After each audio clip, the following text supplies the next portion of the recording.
Hi, I'm Marlee Ranacher. I come from the Northern Territory. My family first moved to the Northern Territory in the late 50s when my father purchased our property, Bullo River Station, and we have been developing it since then. I'm the second generation, and I have two sons who are third generation Northern Territorians. I'm in Canberra today to try to explain to the wider public of Australia, the city people as they're generally called, about our plight, the plight of the Northern Territory cattle producers. In June of this year, the Green Gillard government put a ban on our export cattle. And as a result of that, we weren't able to ship any cattle. Basically, they cut our income off. I need to back up a little bit here to explain why this ban was particularly devastating to our industry. In 2010, Indonesia brought in weight restrictions of 350 kilos individual weight. Prior to that, we were able to ship cattle of heavier weights, and that equated to about 30 to 40% of our market. So 2010 was quite difficult for us as producers because our income was cut by 30 to 40% depending on the property.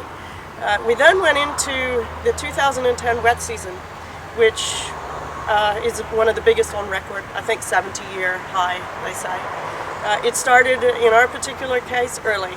In October, our road went out due to rains, flooding, and damage.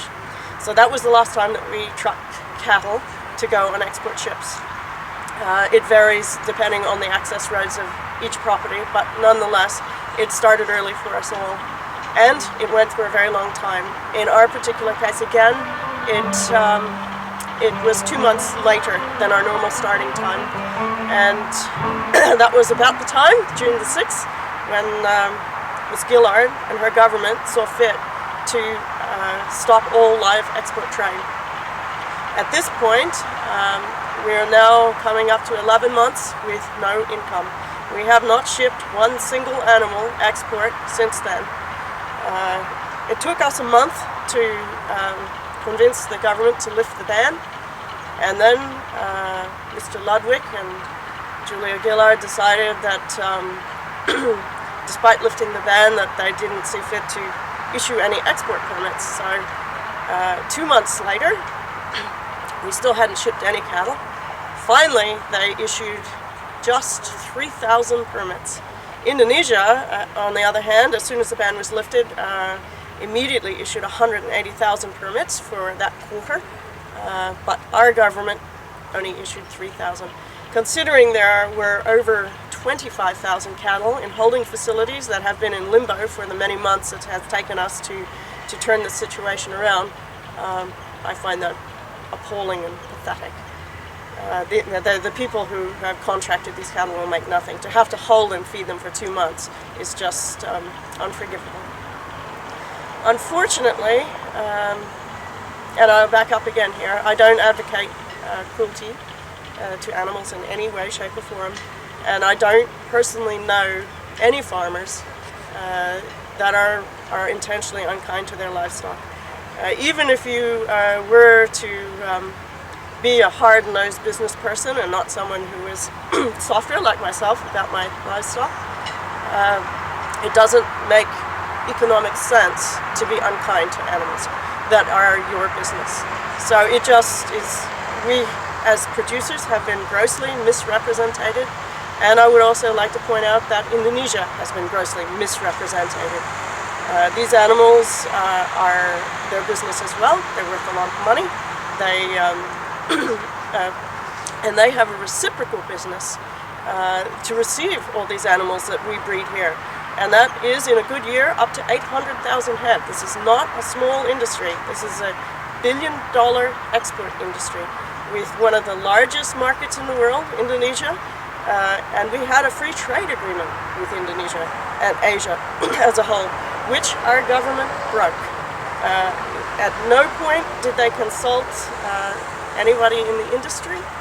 I was doing an interview with Alan Jones on the radio with the Western Australian Agricultural Minister. And Alan asked me if I had any notice. I said no, I didn't. And the Agricultural Minister said I was informed through a press release. And they also didn't speak to Indonesia, our major international trading partners. One day they had cattle, a major food source for 240 million people, and the next day they had nothing, and nobody said a word to them, which is, well, it's unspeakable, it's unforgivable, and it's unprofessional. And for a government to think that this is the way to deal with any problem for any reason is breathtakingly stupid. So at this point, the government is still dragging, our government is still dragging their feet.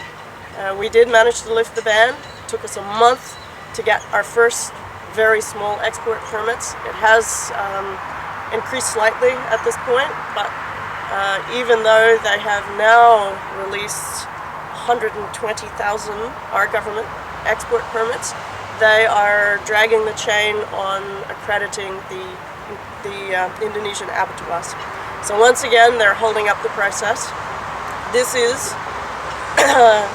to meet their original agenda, and that is to stop all live export trade, because that is what the Greens want.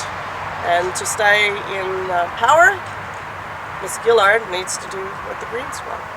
It has nothing to do with animal welfare. It's just about the carbon tax. And I know that's a little bit off our issue, but that's another looming and very disturbing decision that this government has taken. Will destroy everybody. It will not only finish off anybody who is still left in my particular industry, the northern cattle industry, but there won't be a walking, living, breathing Australian who will not be adversely affected by the carbon tax. And the carbon tax has absolutely nothing to do with the environment. Not one thing. When I say that this government is evil and self-serving, I think that's probably a mild description of them. And we really, really need to remove these people and start governing the country for the people the way it should be done.